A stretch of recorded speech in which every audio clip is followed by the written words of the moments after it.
Welcome to The Div and our series on professional expectations. I'm Lieutenant Navy Alex Wood from 4th Canadian Division Public Affairs in Toronto, Ontario. As members of the profession of arms, we are held to high standards and are expected to uphold the values of the Canadian Armed Forces. Our 8 professional expectations are provided through the Canadian Armed Forces ethos, trusted to serve. Our topic today is teamwork, and our guests are Corporal Edison-Edebor and Second Lieutenant Alice Lee. Corporal Edison-Edebor joined the Canadian Armed Forces in 2018. He holds a diploma in social work, a Bachelor of Science in Sociology and Anthropology, as well as an advanced diploma in child and youth work. In 2019, Corporal Edison-Edebor was posted to the 2 Military Police Regiment Toronto Detachment. He is currently a military police investigator and senior patroller whose primary responsibility is to complete general criminal and service offense investigations. Second Lieutenant Alice Lee joined the Canadian Armed Forces in 2021 as a logistics officer. She is a certified public accountant with a Bachelor of Commerce from the University of Toronto and a graduate diploma in professional accounting from the Rotman School of Management. At her home unit, 32 Service Battalion, she works as a platoon commander for supply and food services, as well as the unit public affairs representative. She also plays the flute for the 7th Toronto Regiment Royal Canadian Artillery Concert Band. So welcome to both of you. Thank you so much.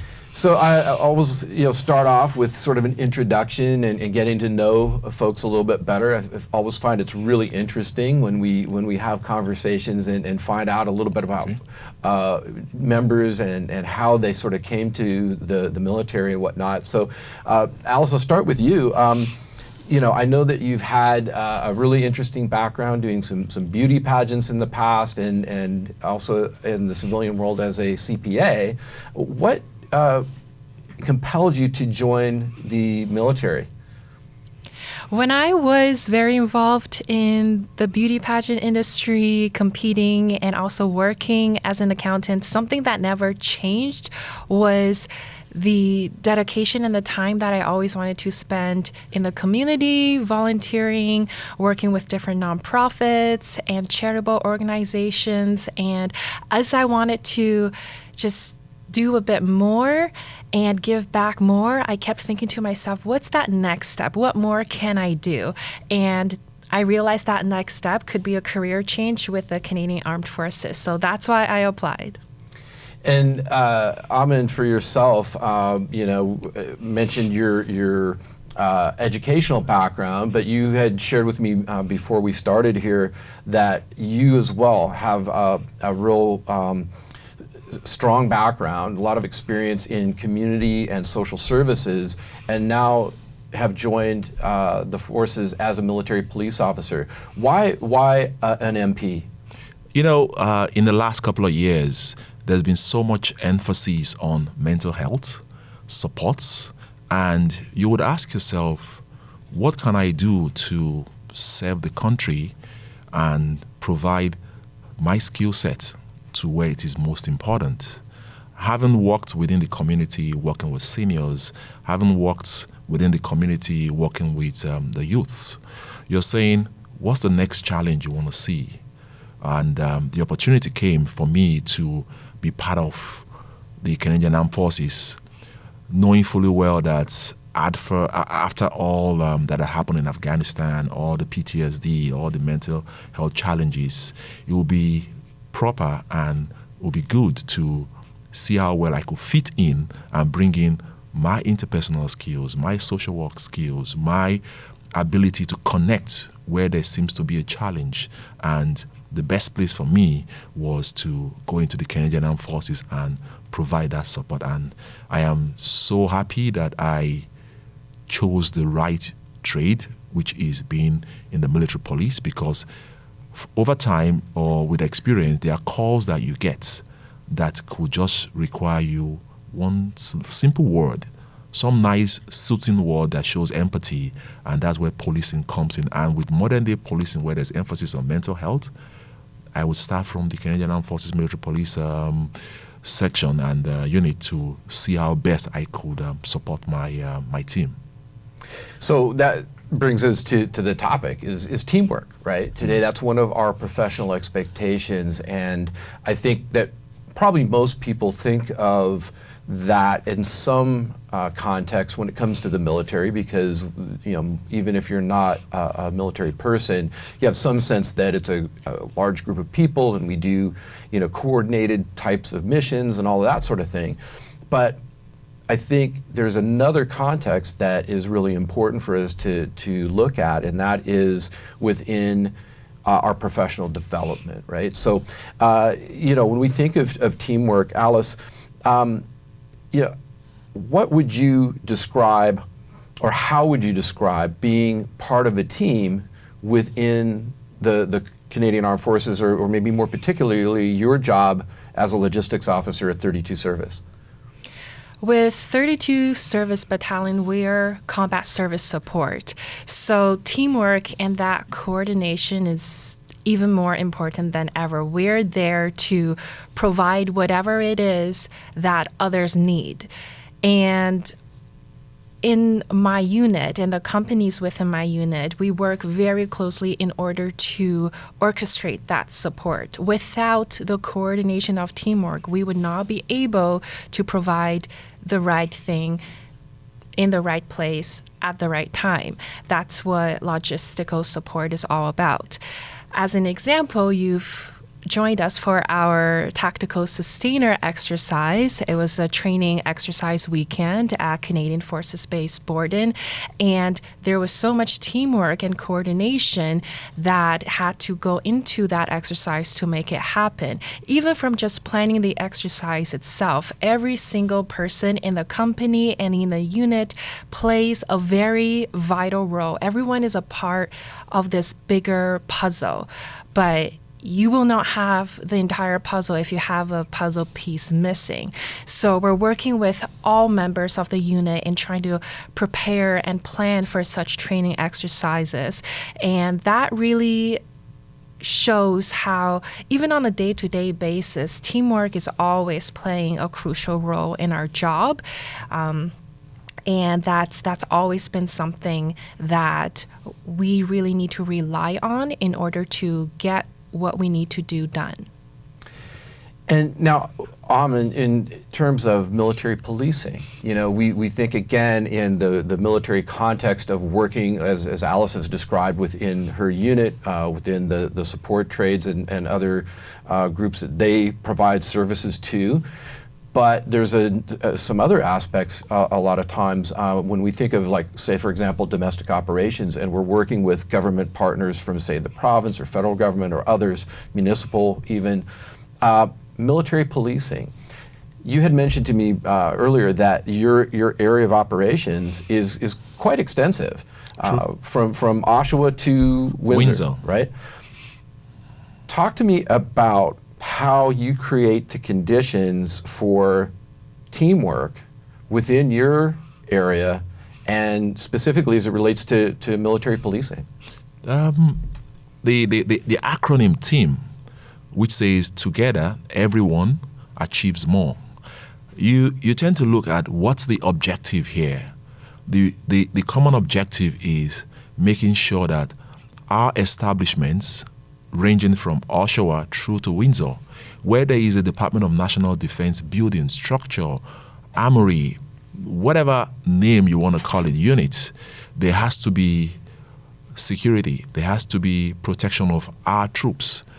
And with teamwork comes the instance where we know we cannot be everywhere because our detachment is located in Toronto.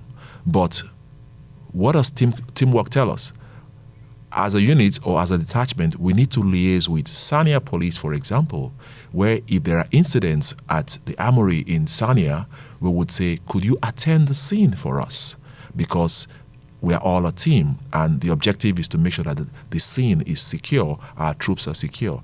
If you say Oshawa, if you say Windsor, if you say, there is a lot of collaboration that comes to play, and in collaborating, we all have to be in a good space. We all have to maintain that good, cordial relationship with these agencies. So the agencies such as the OPP, which plies the major highways, we see will connect with them to say, could you provide support? Could you keep a watch over our troops who are going on one or two exercises? Maybe it's a range day or they are moving arms or doing something. You connect with them. So with teamwork comes collaboration, comes togetherness, comes what I just said. We want to achieve more and making sure that the best is what the CAF gets.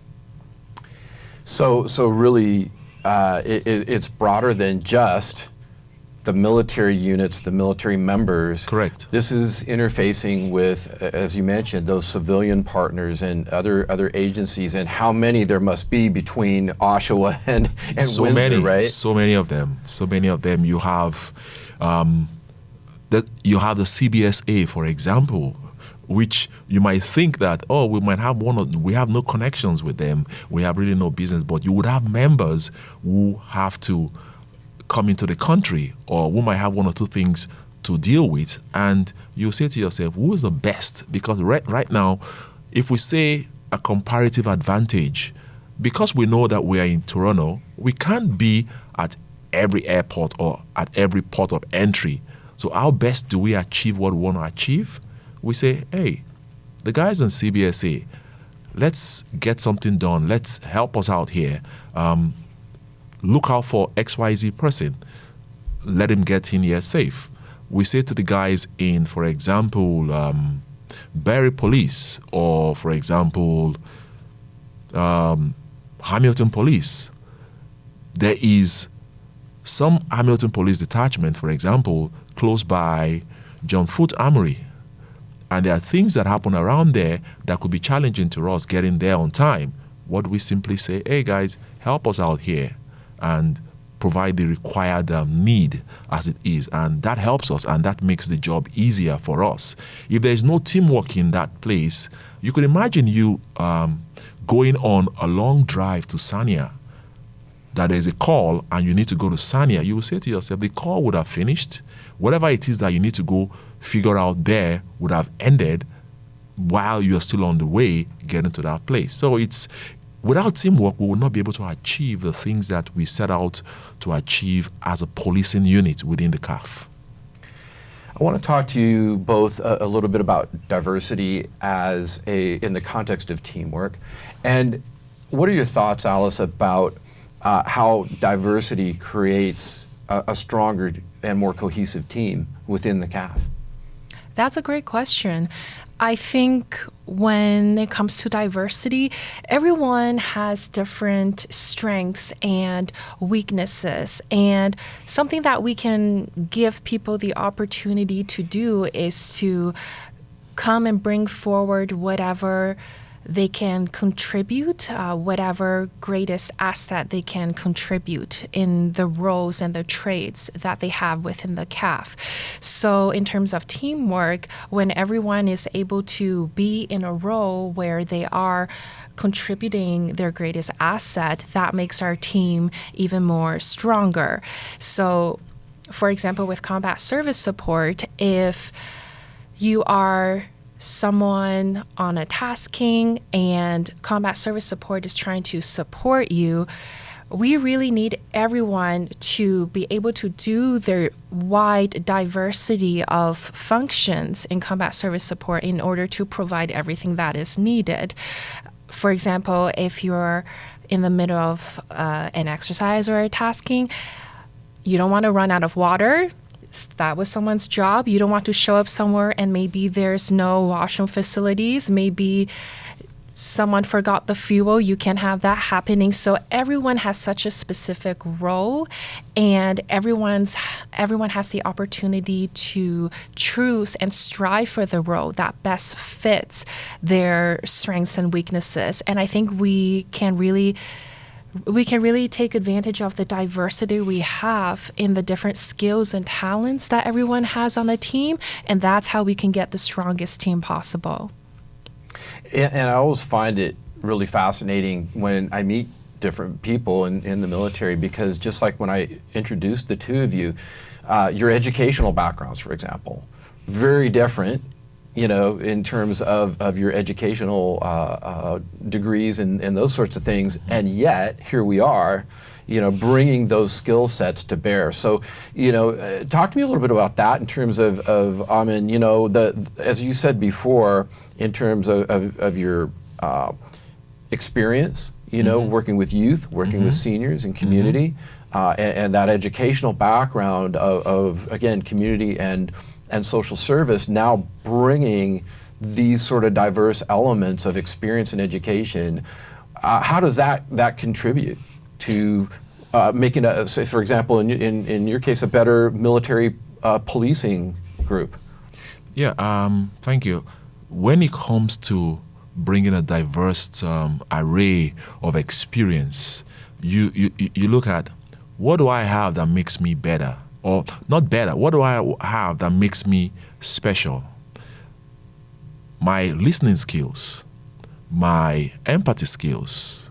And as a police personnel, I bring that in to a space to say, there's an incident. The person who in question has maybe something wrong, just needs somebody to listen to them. And by listening, everything is, the de-escalation that could have been maybe the other way around is easily resolved by somebody saying the right thing. Bring that into a team as within a unit itself. I might not be the best when it comes down to documentations of things. You have a partner who's good at it. Teamwork requires that, hey, I'm not good here. Could you help me out? Bring in your skill set. Help me do this. I might be good at interviews, which means I'm able to connect. I'm able to get a full story from different interview sessions or interrogations as the job requires. But you also have somebody who's got great observational skills. And that person's job is just to observe from a point, say, hey, you're missing this. Why not you look at this side? You try not to be too tunnel vision in the things that you do. So with teamwork, with collaboration, with feedback, you get a flow, a good flow, a smooth flow of how your day-to-day runs. Within the CAF, it's easy to apply all this because, like what Alex said, she says what?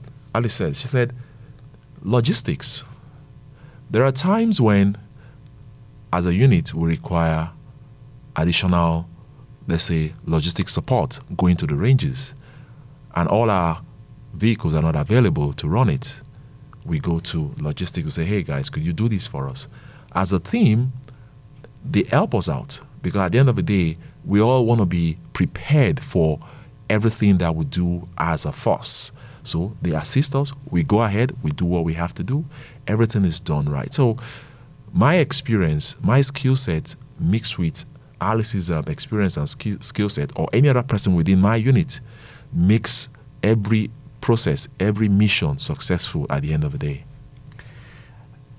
As I'm sitting listening to both of you, talking about this idea of teamwork and this as we say, professional expectation, it also strikes me that as much as we have this diversity of experiences, of culture, of religions, of all the various things that we on the surface perceive as differences, there's a real strength in all of that. And what I find really interesting, and I hear this a lot within the CAF, is that underlying that, our foundation, is things like service, right? Building a better community, being of service and support to others, and creating a better organization. And so I think sometimes, and I just would like to hear your thoughts on this, I think that what we find when we actually have the opportunity to sit down and talk with each other and get to know each other a bit is that for all of our perceived external differences between us, there's really a lot of cohesion and a lot of similarity in terms of purpose. So what are your thoughts on that? Yes, I definitely agree with that. Just like what Amin touched on earlier. At the end of the day, even though, for example, our units are different, our jobs and trades may be different, there is still a fundamental similarity in that we're still on the same team and we share common goals and we're trying to get the same things done. We're still all aiming towards the same thing. And that's also where our teamwork really aligns. Despite being from different units, we're working different trades. And I'm going to give a great example of, for example, if someone else is in need of transport services, which is logistical support, then they can come to a service battalion and inquire about that, because at the end of the day, we are all on the same team. We want to get the same job done, and we have the same mission here under the Canadian Armed Forces. Amin? I'll take a cue from what Alice just said. Within teamwork, you get it if you go on those professional development sessions. They say to you that you are as strong as your weakest link, and your weakest link could be anything. Not weakest in the sense that to a point where it impedes on the general objective of the CAF. But you could have certain things that don't work well in a unit. That could be a weak link itself. And you cannot pride yourself, let's say, as a unit, as 32 Service Battalion, as the military police, as public affairs. You cannot pride yourself that, oh, we are so good, and there is some other subdivision that is not as good as you, leaving them out. Just as they are not as good, so applies to you as a unit or a service battalion, saying, well, if they are not good, which means you're not good. And in togetherness, we all have to work as a team because we need to support them. It's like you go on a rock march. Your rock march is not complete when you have somebody about a kilometer behind.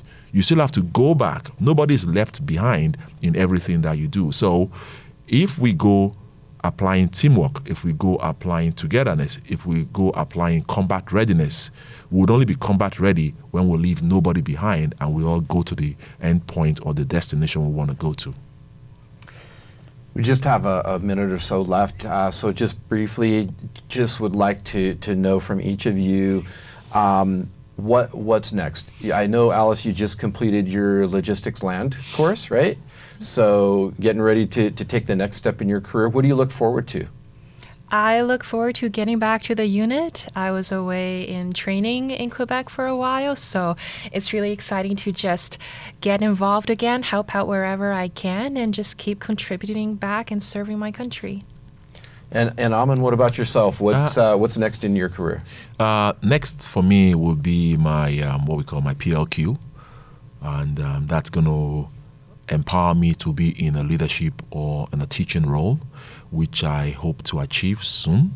And by achieving that, I'm able to apply what I've gained, the experience I've been able to achieve so far in policing and investigations, in patrolling. I'm able to apply that, and if the opportunity presents itself that I teach newly badged military police personnel, I'm able to do that. And also, as long as I am in the CAF, I'll be able to see how the growth applies, and I get along with that. Well, I really want to thank both of you and your respective units for giving you the time today to come and join us and have this conversation. And best of luck to both of you in your future careers. Thank you very much. Thank you.